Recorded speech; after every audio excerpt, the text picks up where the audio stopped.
Shanna Taylor of IPS, Kisha Knuckles of Mount Vernon, Kyle Cox of Park Tudor. School employees and coaches accused of sexual misconduct with students and using social media to continue the relationships. One state lawmaker has had enough. It's just not acceptable, and we have to deal with these problems.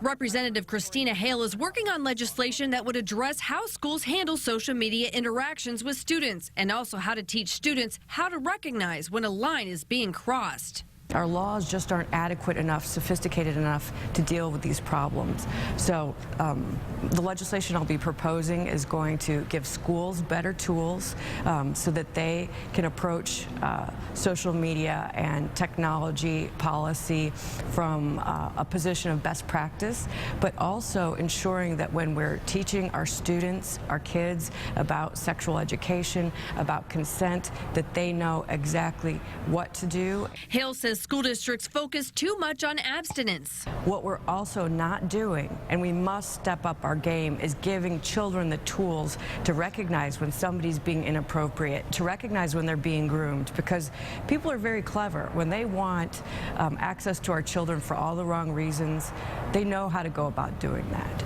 And we need our children to be able to recognize that as well.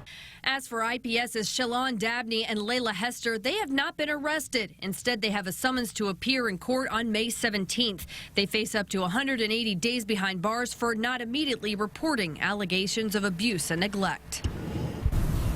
Now, as far as we know, both Dabney and Hester still work here at IPS and Human Resources. We were unable to reach both women today for a response, and IPS declined an on-camera interview. We're live at IPS headquarters. Kara Kenny, RTV6.